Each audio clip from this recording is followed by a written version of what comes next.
murder of your brother, my beloved Karl.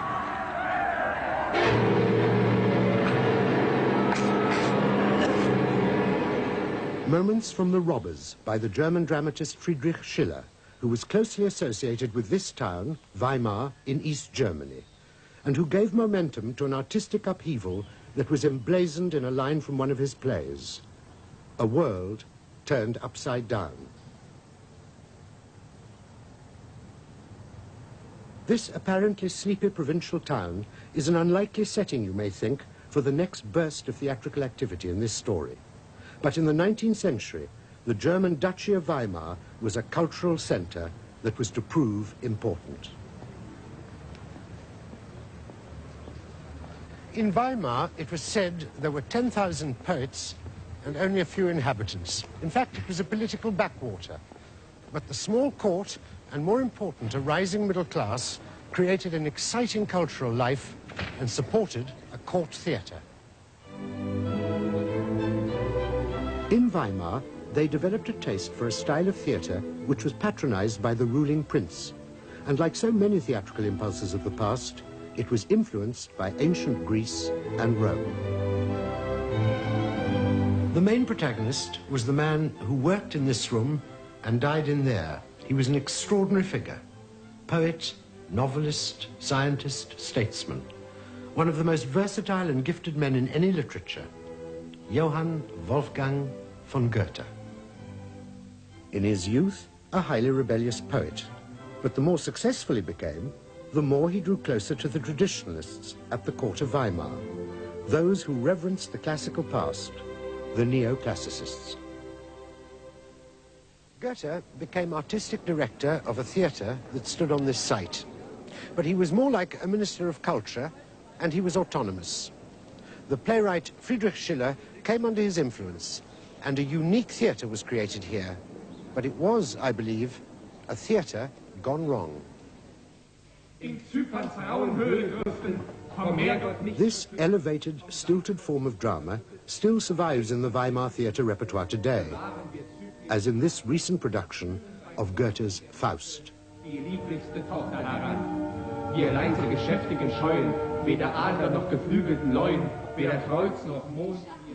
Klarheit diesem Jugendflor, denn wir zeigen liebe Gatten, unserem Vater bittend vor.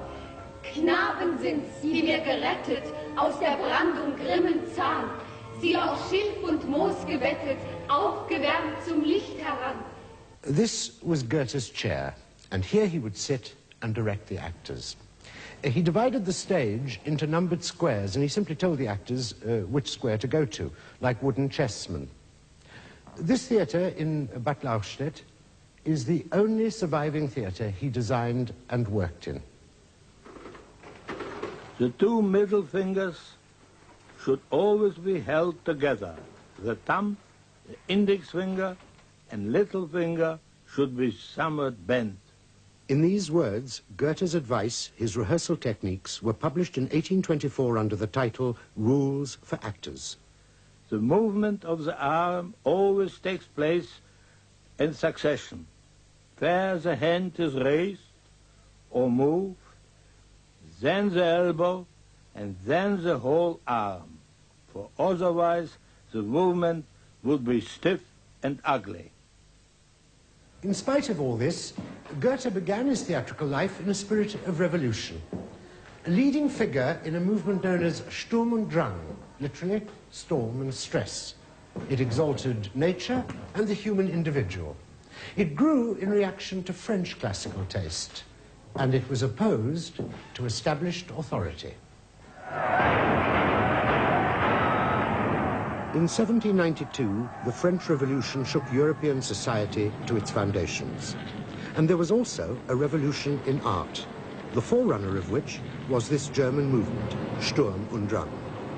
And out of it was born Romanticism, that sweeping reaction against reason, science, authority, and tradition, which convulsed Western culture from the late 18th to the mid-19th century.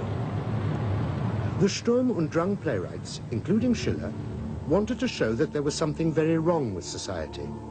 They presented scenes of an idealized, fanciful past and hoped that these might bring about a new world. By delving into the world of dreams and the supernatural, they sought to shock the soul of the audience. But the acting techniques and stagecraft of the time were woefully inadequate to express the new ideals.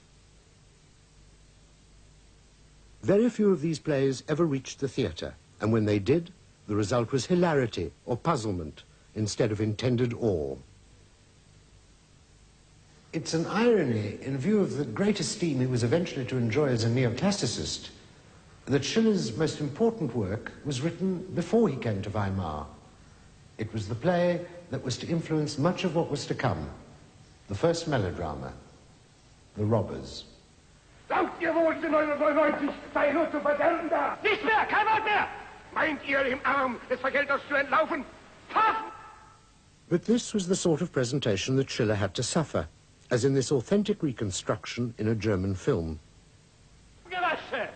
Waffengewäsche! So muss die Finsternis leuchten euch und den verdammten feurigen Reiter! In the 1780s, actors wore clothes of the time for any play and used the same stock scenery. Seid ab! Schein, mon Dieu! Mon Dieu! Das ganze Dorf in Alarm! Geh! Lass alle Glocken zusammenläuten! Alles soll in die Kirche, auf die Knie fallen, alles! Beten für mich! So geh doch! Sie dringen auf! Für Kraft! Durst! Ah! Unentrinnbar! So erbarm du dich meiner! No wonder these idealistic playwrights dreaded seeing their celestial visions mangled by brute reality. The painter Fuseli shows exactly what the theatre could achieve through Sturm und Drang in this vision of A Midsummer Night's Dream. And these are the three witches in Macbeth. Here he paints Garrick as Macbeth, in the contemporary clothes the audience would have expected him to wear. But this is the painter's vision of the actor as the ideal Sturm und Drang Macbeth. So let's enter the world of The Robbers, Schiller's play which, when it was first seen in Germany in 1782, caused such immense outrage, because theatre-goers had been used to formal, rather stodgy classical theatre. But this, remember, was meant to shock the soul. And so what you see now is our attempt to evoke the spiritual world of Sturm und Drang, of Fuseli's paintings, of Schiller's words. We join the story at the moment where Franz, the deformed younger son of the powerful Count Moor, imagines his own birth. He feels nature has cheated him. I hate nature. From the moment of my conception, she damned me. I have every right to hate her who burdened me with this mass of deformity. Hell and furies, why me? Why was I not the first to creep out of our mother's womb? Why was I not the favorite, the beautiful? Nature gave me nothing, so I'll blast her. I'll kill her fairest works. I'll burst those trammels of human affection. I'll break the union of souls. And since I'm denied the delightful play of the heart, I'll smash the all-persuasive eloquence of love. What news of my son, Karl? Such tidings, not for a frail old man. Franz despises Karl, his successful elder brother, and in order to get him banished, tells their father that Karl has disgraced the family name by his debauchery and violence. The God who ordained these tears to flow for the crimes of thy brother appoints thee to wipe them away.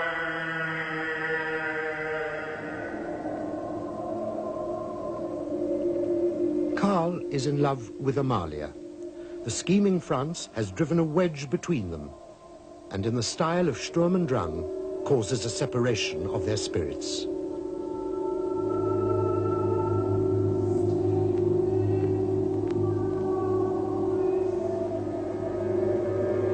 Courage, friends. His favorite is gone, and now the sun shines on me. comes. From her heart, too, I must tear out this Karl. Leave me, let my tears flow freely. Cruel, tyrannical father to banish the worthiest of his sons. I'll go down on my knees and implore him to transfer his deadly curse on me. Disinherit me, my blood, my life. Oh, brother of my Karl, best, dearest Franz.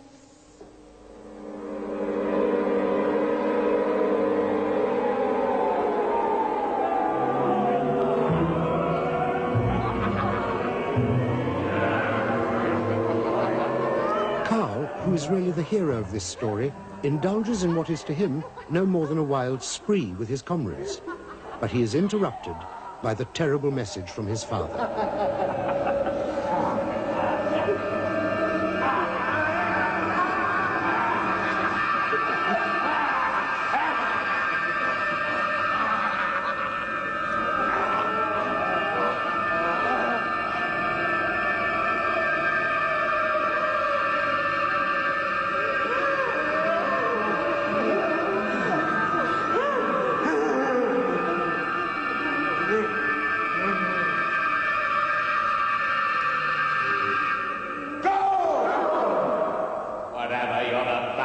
Soul direct.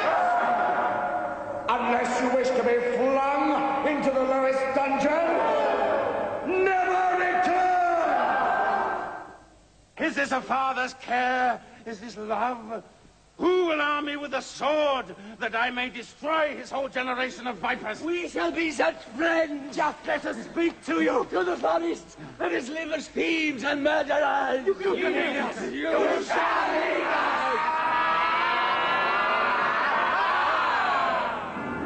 Banished from his father's home, Karl decides to become genuinely evil. He forms a band of terrorists, the Robbers.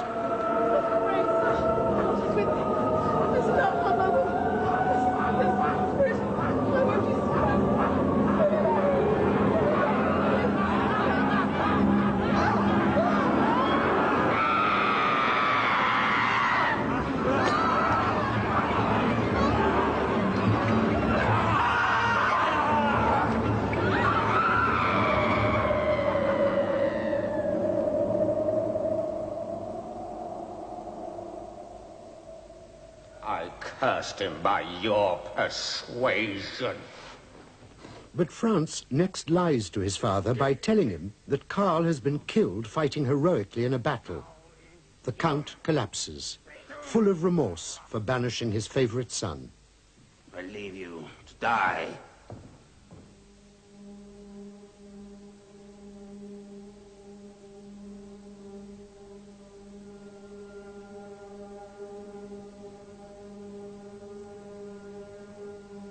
It is death.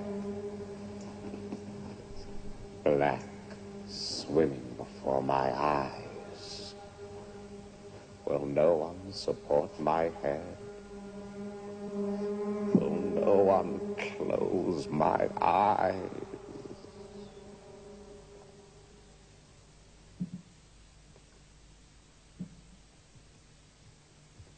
Welcome, brave sleep.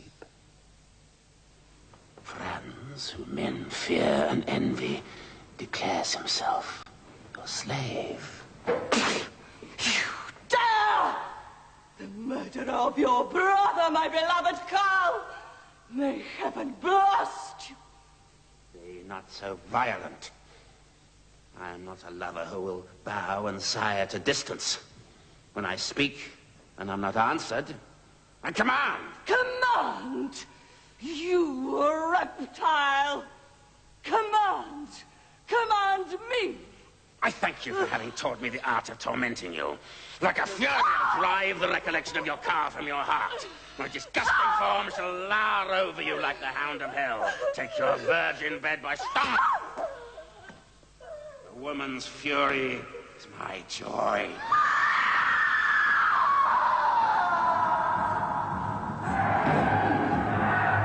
Karl's robbers attack the castle and Franz throttles himself as they break in and release the Count, who has been entombed alive by his monster son.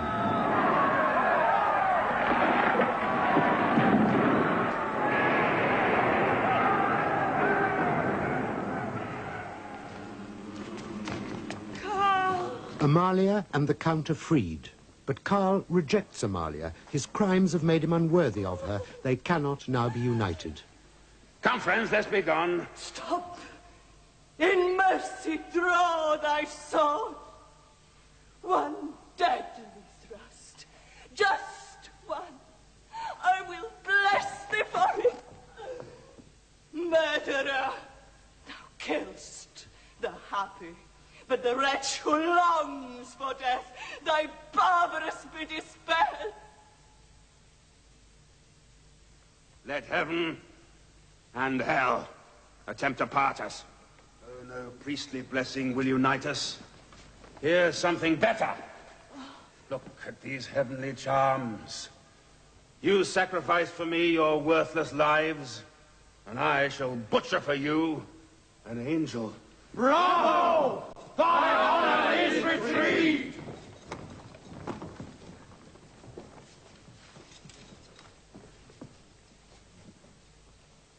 Many a time shall this, our earth, revolve around the sun ere it shall see such a deed as this.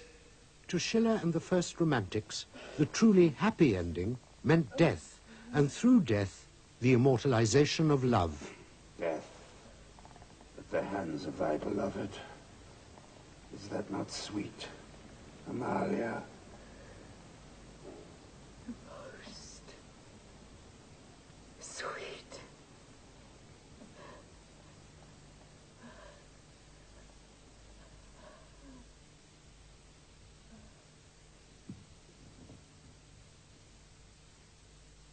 Once you get lines like, command, you, command me, reptile, you begin to sense something familiar. A virtuous maiden accosted by an evil count, a stolen birthright, a father imprisoned in a dungeon, a usurped brother leading a band of robbers to obtain justice, the very stuff of melodrama. The plot ends in murder and suicide, and as you'd expect, great suffering. But don't forget, it was the very first melodrama, and although some of it may seem ludicrous to us now, in its own day, it was extremely powerful. At the first performance in 1782, the theatre was turned into a madhouse. Women fainted, men shouted and raised their fists. The play eventually prompted French audiences to cry out, "The world is turned upside down," one of Schiller's own lines. And the play was, prudently, banned in England. Now, I'm not saying that Schiller caused the French Revolution, but there's absolutely no doubt in my mind that the theatre is able to provoke society into thinking differently about itself. A fact that was acknowledged by the leaders of the new French Republic when in 1792 they made Schiller an honorary citizen.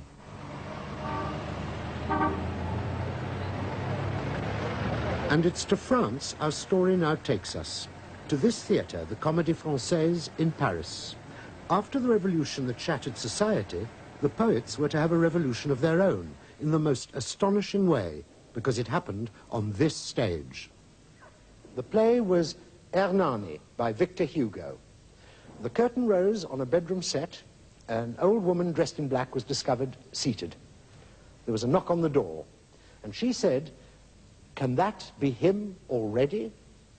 And pandemonium broke out. Now, fairly harmless lines, you may think, to cause such turmoil, but the point was, and it's a particularly French point, Victor Hugo had smashed the strict Alexandrine form, that subtle rhyming couplet, in which all French classical drama had been written since the 17th century. Those two innocent but irregular lines had caused the fall of the Bastille of French classicism. The peasants having had their revolution, it was now the turn of the dramatists.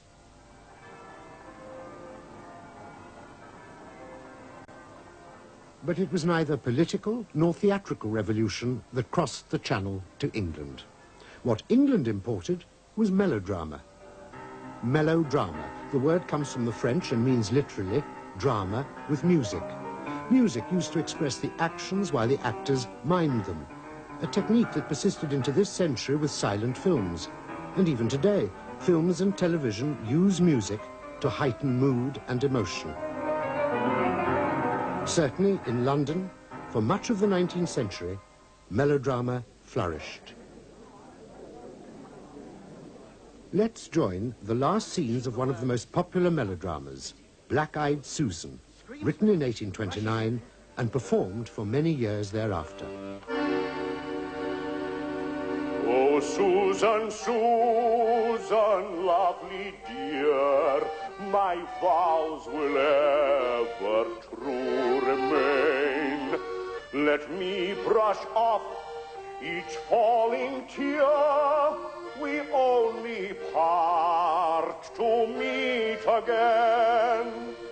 My heart is splitting. Susan. William, a naval rating sentenced to death for striking an officer, is visited by his wife, Susan.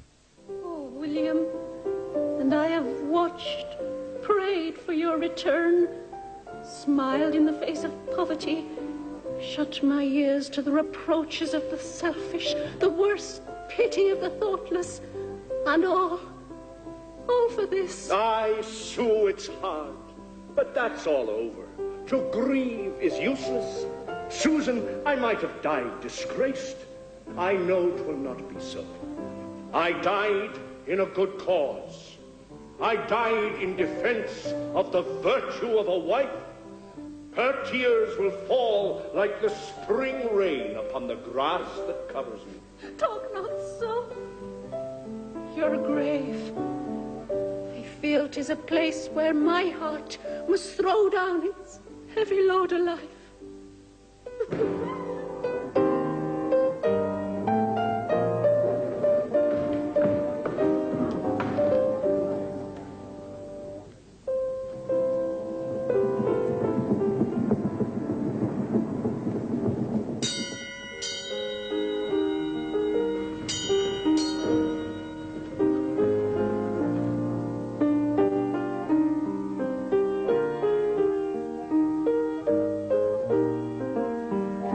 Prisoner, are you prepared?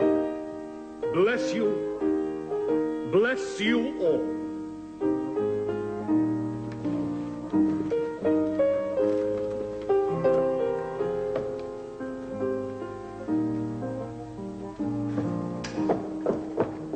Hold! Captain Crosstree, retire, sir, retire! Never! If the prisoner be executed, then he is a murdered man. He struck a superior officer. No. He saved my life. I had written for his discharge. Villainy has kept back the document. 'Tis here, dated back. When William struck me, he was not the king's sailor. I was not his officer. He is free. Hip, hip. Hurrah!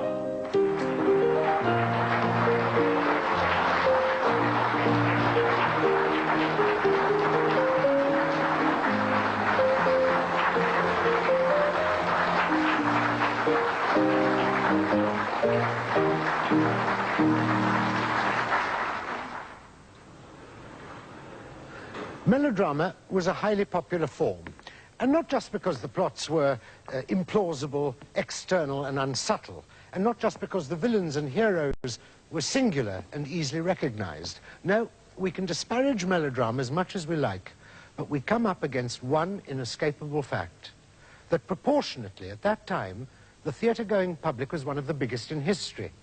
Queen Victoria herself paid 800 visits. Presumably that was 800 times she was amused. And there was, I think, a very good reason. We're inclined to think of our own age as chaotic and disordered, and that in times past society was stable and easily defined. But for much of the 19th century, the world was in turmoil and must have seemed threatening and insecure. Melodrama, with its inevitable happy ending, with virtue always triumphant over evil, provided moral certainty. And of course, it was marvelous, unsophisticated entertainment.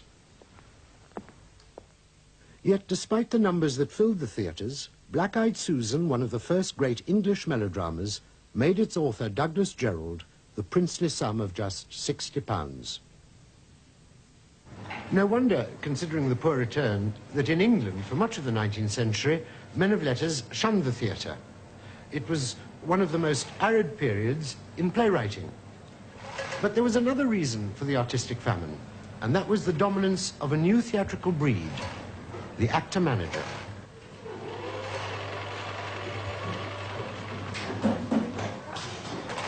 Let's see if we can try to build up a sort of identical picture of the archetypal actor-manager. At about age 35, a young actor, confident in his own abilities, would form his own company. That's to say, he would choose, finance, and organize a theatrical company in which he, the actor-manager, had the best part, and always the best costume. Towards his company, he was both tyrannical and paternal. He was a benevolent despot who was driven by a need to serve himself and, paradoxically, the community. And they wore a kind of uniform that tried to combine theatrical flamboyance with the grave respectability of an alderman. Only a few ever reached London, like this actual company, probably the first ever filmed. For most of them, the provinces were their stamping ground, playing as many as 8 different major parts, Monday to Saturday. They toured week after week, changing trains and crew on Sundays. They inspired the first wave of provincial theatre building throughout England. And well into this century, their tours took them from one end of Britain to another.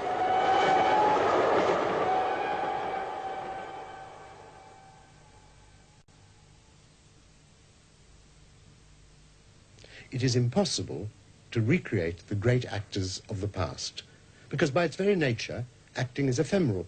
There's no way we can accurately reproduce performance, personality, voice, style. So here they are, in a sort of rogues and vagabonds gallery. These giants who, by the force of personality and talent, indelibly stamped the age in which they worked and lived. It was this man, David Garrick, who consolidated the two functions of actor and manager, and he really was the first star. People paid their money to see him act, whatever the play. He improved stage lighting and design. He moved the audience back so that there were no longer gossiping fops and wits within a few feet of the actors. And in so doing, I suspect he made the theatre more popular and available. He also favoured a more realistic style of acting than his predecessors, and his triumphant career saw to it that the actor was to dominate the theatre for the next 100 years. John Philip Kemble, the noblest Roman of them all, he brought a stately, stentorian style to the stage. I have a feeling he was impressive, respectable, and dull. Fortunately, he was supplanted by a legendary figure, a comet in the theatrical firmament, Edmund Kean. Passionate, tempestuous, original. His morals and his drinking habits were his downfall. Yet Coleridge said, "To see Kean act is to read Shakespeare by flashes of lightning." Kean, not strictly an actor-manager, was rivalled by William Charles Macready, who hated the theatre and would have preferred to have been a gentleman. But his savage competition with other actors caused civic riots in America where scores of people were actually killed. The actor-managers were often ruthless towards their colleagues and their authors. But it must be said that Shakespeare, for example, in part survived because he wrote great roles that leading actors wanted to play. That didn't, however, prevent them from rewriting him to gain the audience's sympathy. For instance, in King Lear, the king and his daughter Cordelia do not die at the end of the play, but live happily ever after. But the place of the actor-manager, both as an artistic force and as a figure in society, was to be changed irrevocably by the genius of one man, Henry Irving.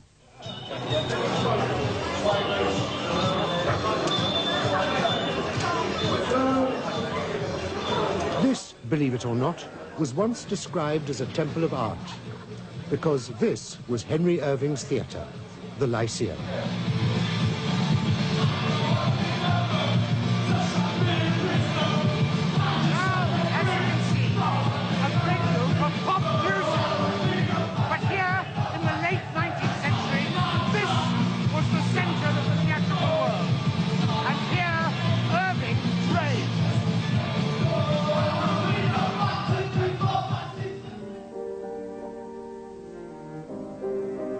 He was born John Henry Broadrigg in Somerset in 1838.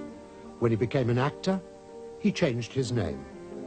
In his first 3 years on the stage, he portrayed 428 characters. He spent a long, hard apprenticeship in the English provinces before conquering London.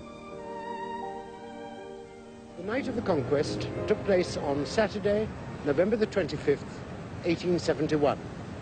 The play was The Bells, a melodrama by Leopold Lewis.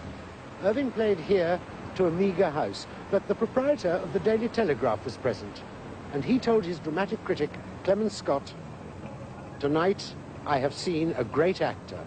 There was a poor house. Write about him so that everyone will know he is great." This photograph of Irving at the height of his career includes a fascinating witness to his powers. This small boy, he is Gordon Craig, the illegitimate son of Irving's leading lady, Ellen Terry, and he saw performances of The Bells. Before he died in 1966, he described what he saw as a young man. If you think I can convey it in words, it's very difficult. As Irving appears in the doorway, his arms are flung up, and he cries, "Sigh!" Now, those are 3 words. It is I. But for the entrance of an Irving, there's no time for 3 words. So he made it 1, sigh. And the applause from the audience came down like thunder. He works his way down to a chair in the center. And having got into his chair, he begins taking off his boots and putting on and buckling his shoes. Now, you might think that the act of taking off some boots could be done in only one way. But strange to say, the way that Irving did it had never been thought of till then. It was in every gesture, in every half move, in the play of his shoulders, legs, hands, and arms, mesmeric in the highest degree. And then there suddenly came from afar off the soft and regular throbbing sound of the sledge bells. And we suddenly saw these fingers stop their work. Nothing else of his head, face, anything. Just the hands stopped its work. And the crown of his head suddenly seemed to glitter and become frozen. Very strange. Suddenly he staggers and shivers from toe to neck. The jaws begin to chatter, the hair on his forehead falling over a little, rise as if it were a nest of little snakes. Everyone is on his feet in a moment to help. Irving was not only endowed with a genius for interpretation, but also with a high sense of service. He raised acting from a mere profession to a vocation, and surrounded himself with a mystical aura, a priestly aestheticism. His long romance with his leading lady, Ellen Terry, was discreet and private. In 1895, he was knighted, the first English actor to receive official recognition from the state. Queen Victoria said to him, "I am very, very pleased." And when she tapped Sir Henry's shoulders with a sword, she symbolically decapitated the rogue and vagabond, and gave the acting profession status and respectability. But the days of the actor's supremacy were numbered. During most of the 19th century, this dramatic time bomb was ticking away in Germany. Unfinished fragments of a play, startlingly modern and of enormous importance to the theatre, and it lay unperformed for 80 years. Its author, Georg Büchner, is, in retrospect, one of the most fascinating figures of the 19th century.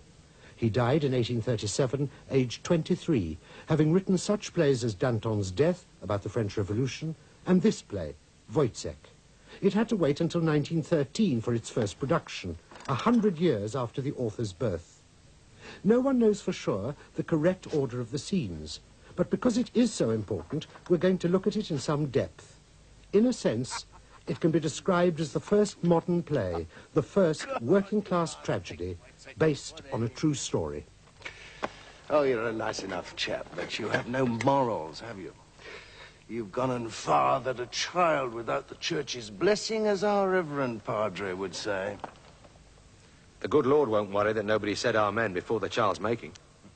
Suffer little children to come unto me, he said. Well, that's a peculiar answer.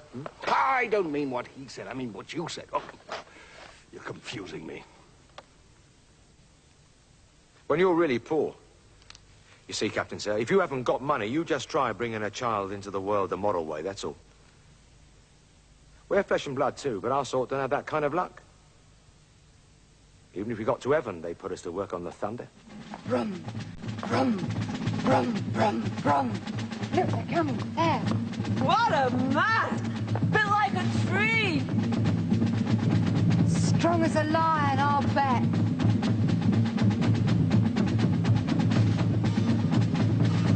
Well, how'd you like that? Give him blows to the eye. That's not like you did. Soldier boys are lovely fellas, sparkling in their uniforms. Your eyes, they're burning. So what?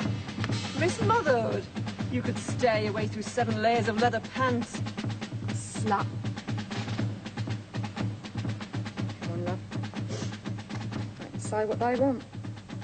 You may be just a whore's baby, but I love your little bastard face all the same. Who's that? Friends, come in. I can't stay. Roll call. Did you cut that wood for the cats? Yes. What's wrong, Franz? You look strange. It happened again, Marie. More things this time. And behold, there arose a smoke from the land like the smoke of an oven. Oh, Franz. It followed me all the way back to town. What does it mean? Franz. I've got to go. I'll see you tonight. At the fair. I've put some money aside.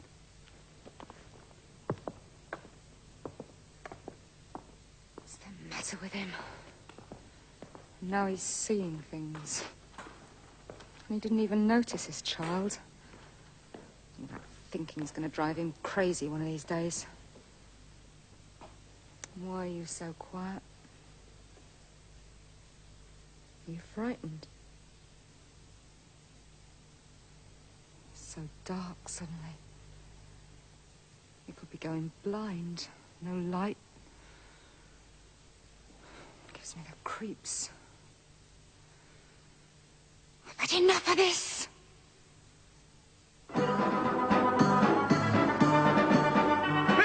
Ladies and gentlemen, see a monkey walking upright like a man. See the astronomical horse and the little lovebirds. Do you want to go in?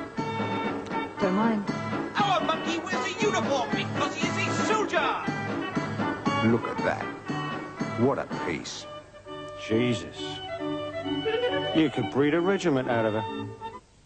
To make ends meet, Woyzeck has hired himself as a guinea pig to the town doctor. Woyzeck! What have I just seen? What's wrong, Doctor? I saw it, Woyzeck. You were pissing in the street, pissing against that wall like a dog. And daily I give you money and board. That is bad of you, Woyzeck. The world's becoming an awful place. But, Doctor, nature called. Nature? Nature? Superstition, you mean? Haven't I proved that the musculus constrictor vesicae is subject to the will? Man is free, Woyzeck. In man, we see the individual's will to freedom. And you can't hold your water. Are you eating your peas daily? Nothing but peas, Woyzeck. You would start on mutton next week. There's going to be a revolution in science. Urine. 0.10 ammonium hydroatom hyperoxidil. Wojciech, will you piss again for me? Just... But, Doctor, I can't. But you pissed against that wall, and I have in black and white our contract. No, I'm not going to be angry. Anger is unhygienic, unscientific. I'm calm. Completely calm. My pulse is its usual 60. One mustn't get upset by a human being. If some rare bacteria were to die on you, well, then perhaps, but... For its sake, you shouldn't have pissed against that wall. Doctor, there are people with this kind and that kind of character, but with nature.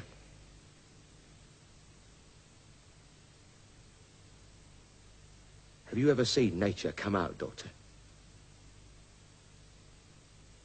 The sun stops at midday and the whole world seems on fire.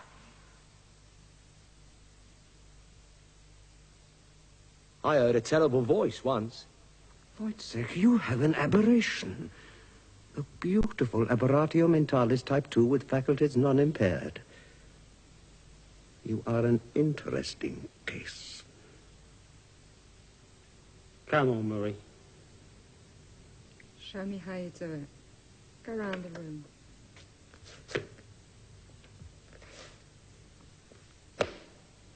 Strong as a bull. Hairy like a lion. You make me proud to be a woman. Just you wait till Sunday. I'll be in my plumed helmet. My white gloves. The Prince always says, now that is what I call a real man. Does he now? A real man. By Christ, you're what I call a real woman.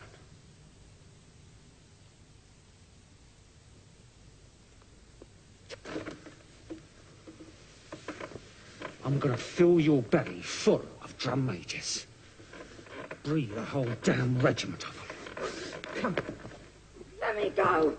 Take your hands off. Oh, bitch, come. Don't you dare. There's a devil inside you, isn't there? Yeah.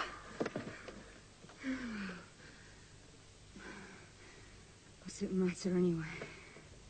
Doctor! Doctor! Not so fast! The only thing you'll catch rushing like that is your own death. Allow me, Doctor, to save a human life. I'm in a hurry, Captain. A woman. I'll tell you something. She'll be dead in 4 weeks. Stone dead. Cancer uteri. Had 20 cases already. In 4 weeks, dead. Doctor, you ought not to frighten me like that. Many's the man who's been killed by fright. Sheer bloody fright. Fighting! Why, they're not so fast. Stop galloping about like an open razor. You'll give someone a nasty cut one of these days. Come over here and be civil for a moment.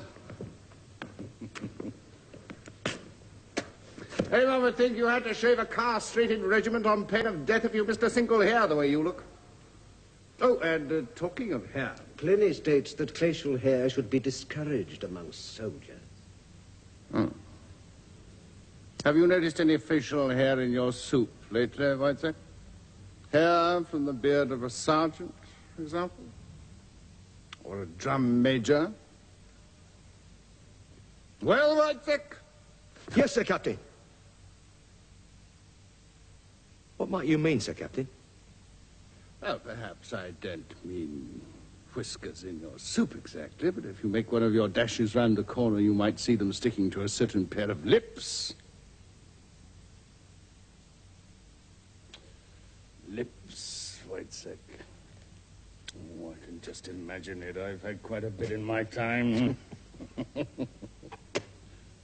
at his face. Good God, man, you're as white as a sheet. But, sir, Captain, she's all I've got in the world.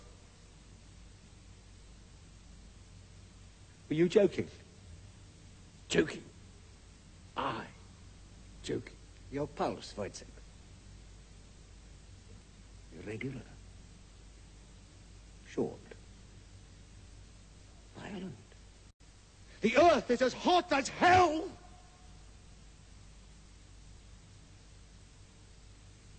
Yet I'm cold.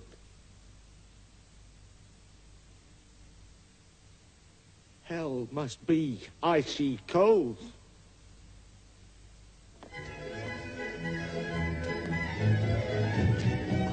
Hell. Hell. Hell! Don't stop! Don't stop! Don't stop! Keep going! Yeah, keep going! On and on and on! God! Blow out the sun and let everybody do it in the open! Flesh! Filth! Man! Woman! Don't stop! Don't stop! He's hot. He's got her now like I had her once. Verily I say unto you, what is man? What is man? How should the farmer, the shoemaker, the doctor live, had God not created man for their use? How should the soldier, had not God blessed him with the need to slaughter his fellow men? Gentlemen, now observe that for 3 months this man has eaten nothing but peas. Notice the effect.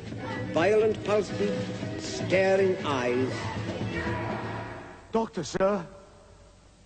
It's getting dark.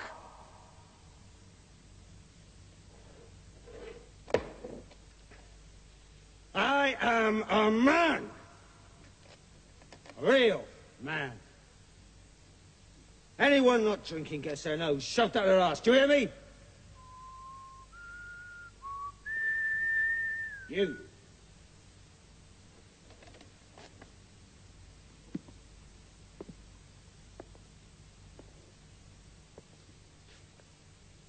Drink. You little shit. You want me to rip your tongue out and wrap it round your neck? Drink!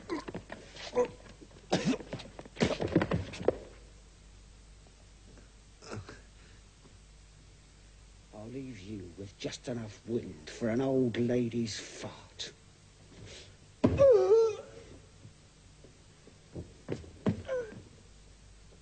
Try whistling now. Brandy gets you drunk, my boys. Brandy gives you spunk. First one thing, then another.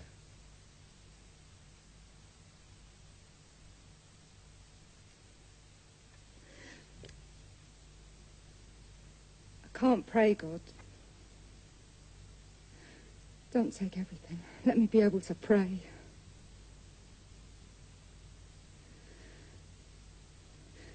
Rose doesn't come. It's so hot.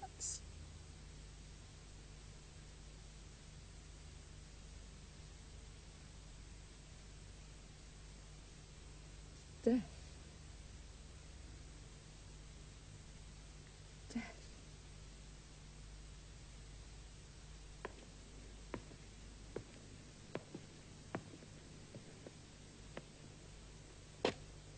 Marie? Yeah. Let's go. Go where? Does it matter? The town's that way, it'll be dull. Come and sit down. I have to get back. Do you know how long it's been, Marie? 2 years to Switzerland. Do you know how long it's going to be? I want to go to supper to get. Cold? No. The hot. Hot mouth. Hot breath. Hot whore's breath. I'd give heaven to kiss you again. You're shivering. When you're cold, you won't shiver anymore. You won't even feel the morning dew. What do you mean? Nothing.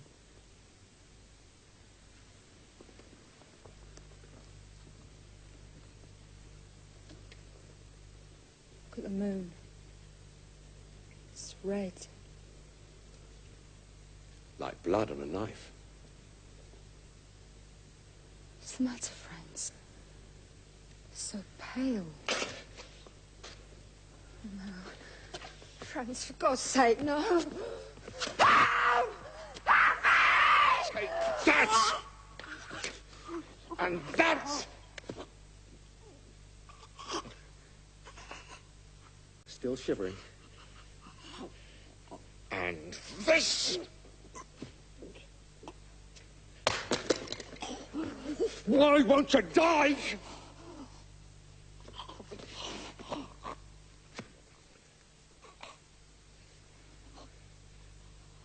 Still shivering.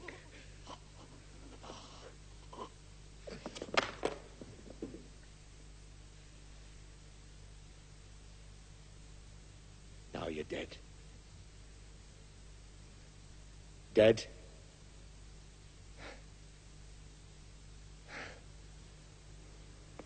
Dead. There's water over there. Water, Marie. To wash everything away.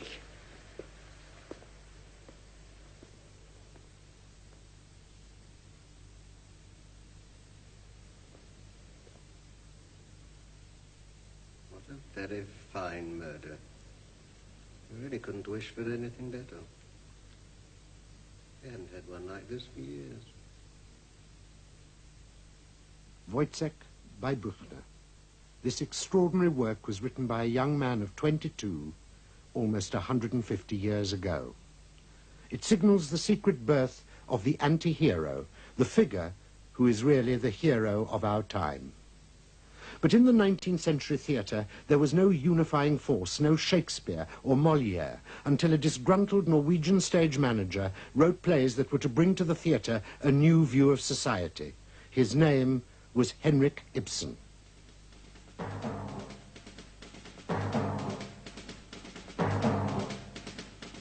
Next week, in All the World's a Stage, Henrik Ibsen. We'll see extracts from Peer Gynt, A Doll's House and Hedda Gabler.